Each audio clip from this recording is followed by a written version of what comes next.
Welcome to the BXG Podcast, the podcast where pop culture and nerd culture meet. You think it's just going to be barbecue sauce? Because if you actually read those books, it's just gobbledygook. I really think clothes should be mandatory. Speaking of Star Wars, Cassian, trailer reaction video.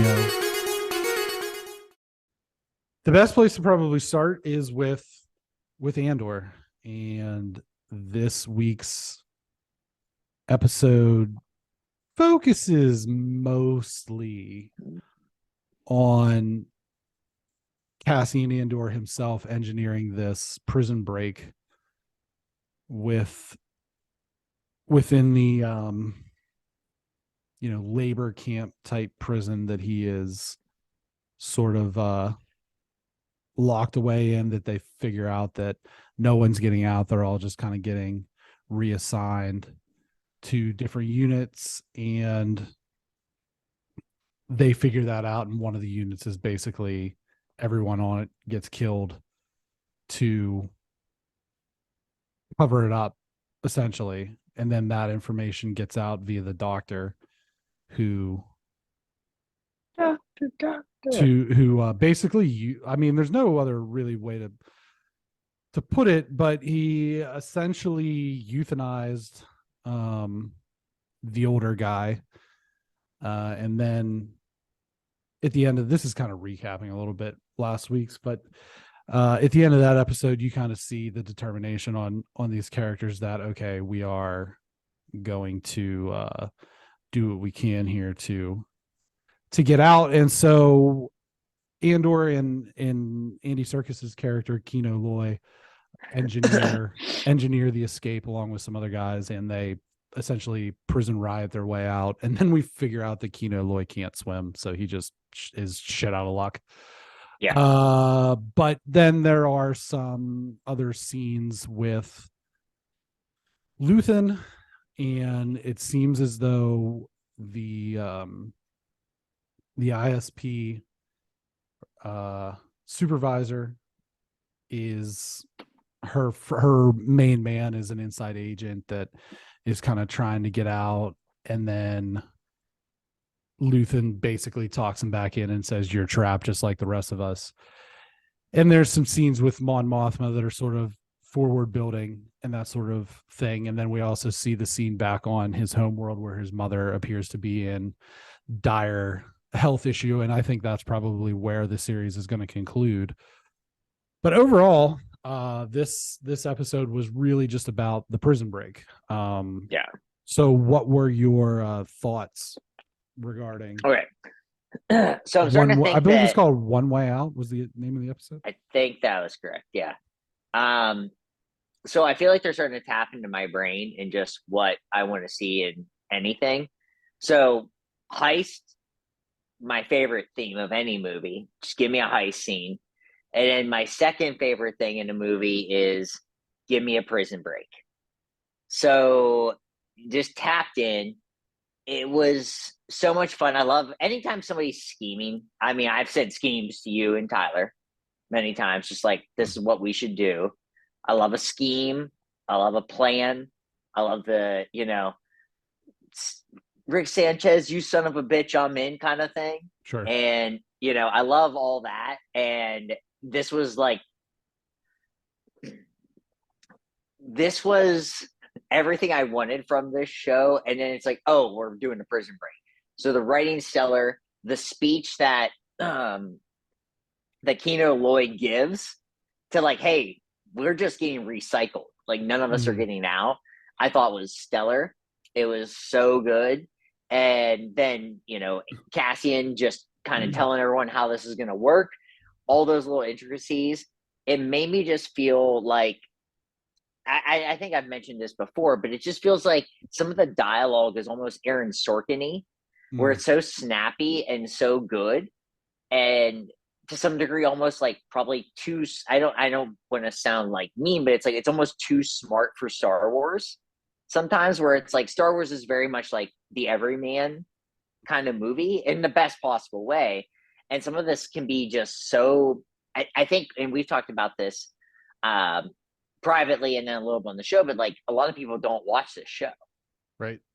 which is insane because it's the best thing in the Star Wars universe in a long while. going. I mean, it's just, it's like, the only other thing since Rogue One, and Rogue One is it, so it's one of those things where it's just like Mandalorian's also very, very good, but I mean, I think now this show usurps the Mandalorian for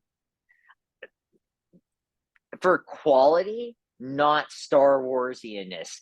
The Mandalorian is more for like Star Wars people. This show has Star Wars in the title, and yes, there are Star Wars parts about it, but this is its own thing. And I think maybe this is the thing where we've talked about Marvel and Star Wars. Maybe this is why I like this show so much, is like I just felt so overdone with both things. And to just have a show where, yes, it's there. There's the Empire, there's the Resistance, but like, it's just there. It's not force fed down your throat, And that's why I think I really like this show. And also the other thing where like good and bad, it's just, it doesn't matter either. It's just kind of this very thin line of paper mache protecting both sides. The show was, I didn't like it as much as The Heist, but damn, it was still really good. I was still captivated. It was a shorter episode too. Like it was bing bang boom. Yeah. I thought, I think it was at least, I think it was only like 36 minutes or something. So without the extra stuff. Credits, so I really, really like it. I'll be interested to see what they do. 2 more episodes. I'll be interested to see if they pull off another big thing, because you've already done 2 really cool things. So I'll be interested to see how those last 2 episodes end up. I think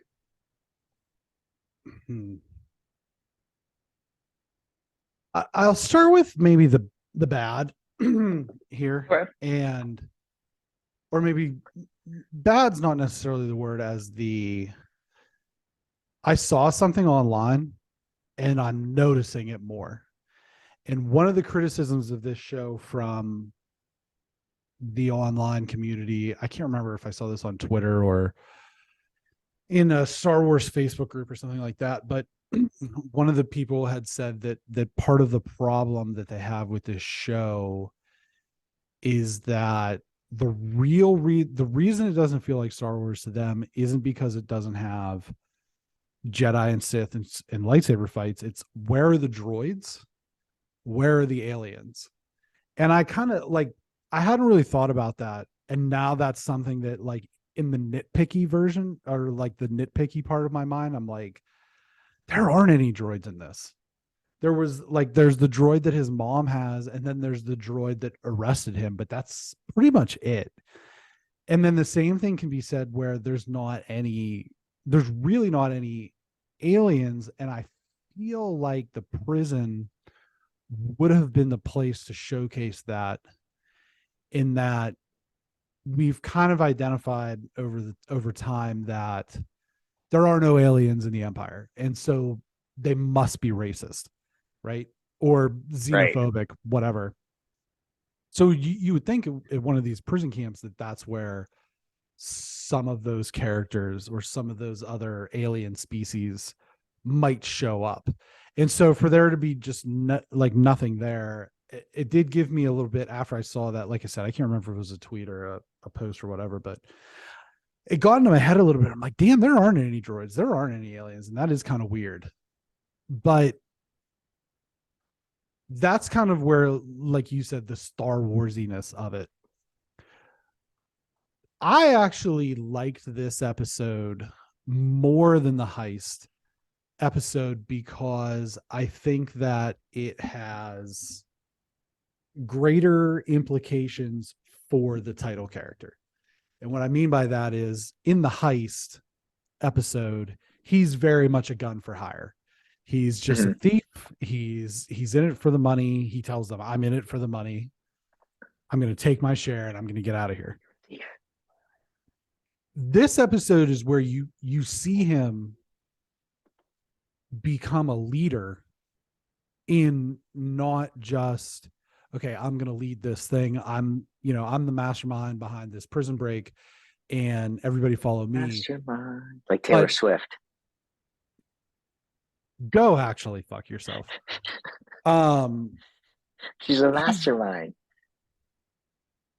He's kind of the architect of this, but also he recognizes that Kino needs to be the one that makes that speech. And so it's not just, okay, I'm the leader because I'm the architect of this plan, but also I recognize that that's the guy that is the leader, and that's who the people should believe in. And I think that you kind of carry that into Rogue One with how he is, look, I'm a boots on the ground guy, but at the same time, he's earned that trust. And it's because of situations like this that he has earned that trust.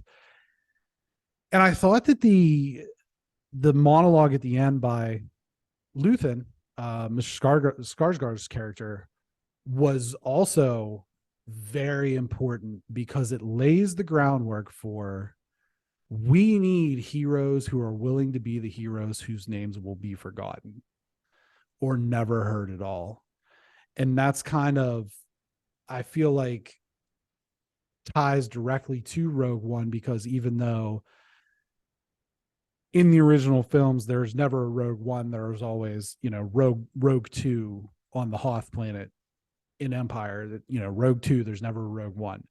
And we kind of learned that the reason why is because Rogue One is who stole the Death Star plans. But you don't know those names. You know what I mean? Right. And I think that a lot of times, and this translates to the real world, right? Everybody, like, if you've ever taken any interest in American war history, the names of U.S. Grant, George Washington, the general, Douglas MacArthur, Sherman, any of the Dwight D. Eisenhower, not just for being a president, for being a general. The names of the famous generals, but you don't know the names of the guys who are the spies stealing the plans. You don't know the names of the inside men, the intelligence guys, the secret agents. Like those are guys who sign up to be the hero that nobody knows is the hero. And I think that this episode really set the stage for that type of character arc moving forward for not just Andor, not just Cassian himself, but all of the characters in this particular story arc, starting with this and ending at the end of Rogue One, where it's, this is the tomb of the unknown soldier, basically. Yeah. And right.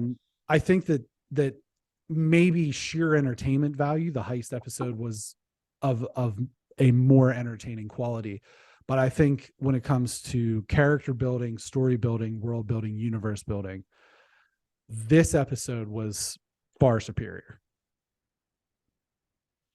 I mean, I don't disagree with you on like that build of everything. I really like this episode. I mean, it was like one of those things where but I think for me, it's just one of those things where a heist is something I enjoy more, but I don't, Prison Break is number 2. And this episode, like you said, for that character development, all that, I think the other thing with the heist is we had all that build up. Sure. And so I think the build up to the heist was for me a little bit more of like, oh, we finally got it. There wasn't enough. There was enough build up in this, but it wasn't that like ticking time bomb of build up for this episode. Sure. And so I think that was maybe the difference for me. So really like this episode. This is my second favorite episode of the season. I mean, it's like, I think 1 and 2, I think this and then the heist episode are 1 and 2. And I think the rest of the series is pretty separated from it. The series is still very good, but I think those episodes really stand out of like, holy cow, these are really, I mean, when the heist episode dropped, you and I were like, okay. Yeah, this is going on a different level.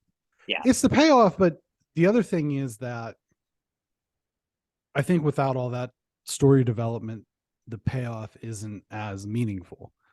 Right. So I think that this show is incredibly paced. I don't think that there's any really wasted time on screen. Like you said, this episode was, however long, 36, 37 minutes without intro and credits. And yeah, I just, I think that this series, not movie, this series is just a masterclass in storytelling from tip to tail of feel like that with Obi-Wan and Boba Fett, what happened in the first episodes we're still governing what was happening in the later episodes. Whereas with this show, and I would also say this about The Mandalorian, the early episodes, the events of them are still important and they are why we're on this trek that we're on. But I don't think that they continuously come back to those storylines. Like first episode, he killed 2 cops. Like he just murders 2 cops. And that is why we're here now, but we're not still dealing with that. It's a much different level of stakes. Like the stakes were, even when he killed 2 cops and everybody on that planet was basically looking for him as a murderer, so for him personally in that moment, the stakes are high. But the farther and farther we go along, the stakes go from being just where he lives to being galaxy wide. Yeah. And I think that it's a contained story in that it's about one man for the most part. I mean, obviously there's side characters and other storytellers, but this is about one guy who goes from being a no one to becoming like the most wanted man, one of the most wanted men in the galaxy, and under the Empire's nose, and they don't even know. And then how does he reconcile his past with moving forward to becoming the hero we see in Rogue One? And I think that there's a lot of unanswered questions. There's still the whole concept of his sister being out there that we don't know about. There's there's the Cyril character who we didn't see in this episode at all. There is